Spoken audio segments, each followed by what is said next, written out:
So we're working with closed guard today.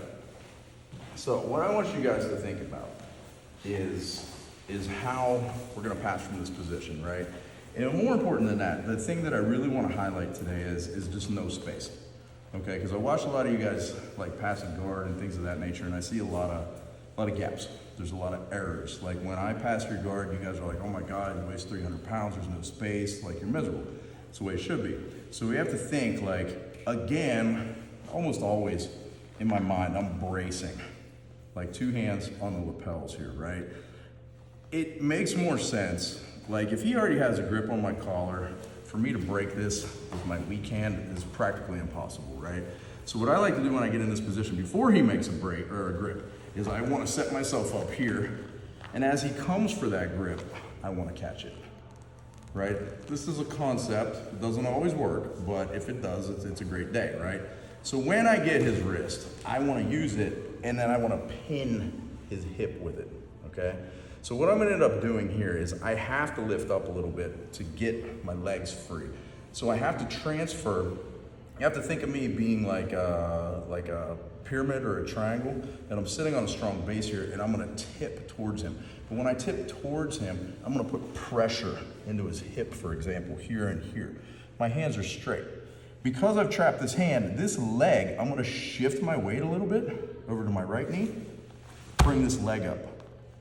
And see how I'm kind of sideways here. What I want to do now is keep pressure on his body, and I'm going to shift my weight this way, but I'm going to look over there with my head. It's going to go this direction to allow my hip to come up. Look how his leg popped open.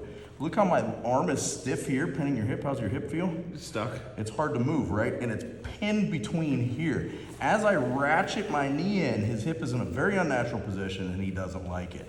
So what's gonna happen here is I'm gonna firm my footing. I'm gonna come up, hold on my body, but watch how I come down on top of him.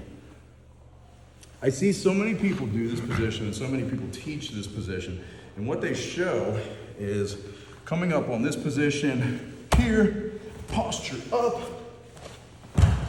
and then they try to come, look. There's too much space. I'm not gonna give this guy this kind of space, right? He's a strong guy. He already got me in the guard. That means he knows a little something.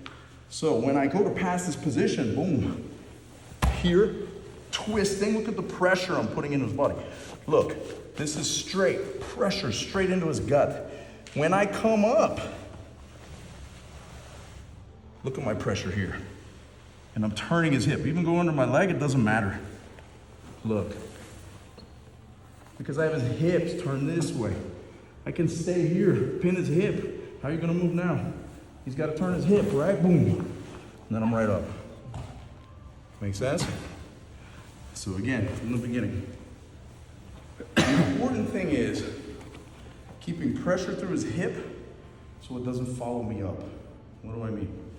Let's demonstrate bad, okay? Here, here. Step. No, keep your leg locked. Look, watch the space under his body.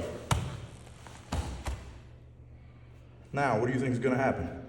He's gonna try to get that one back. Come here, look.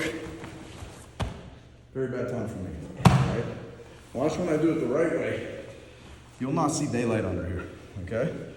So, boom. Again, he comes for the grip, pin. Look, pressure into his body. Stomach, hip, wherever. I'm gonna transfer my weight. Look, it's like I'm giving CPR. Step, boom. Watch when I come up. Pressure here. There's a lot of pressure in his gut right now. He's wanting me to go faster and quit talking for the camera. Up. As soon as that foot clears, boom, look. I can even turn it. Make sense? No space. Let's go. 1, 2.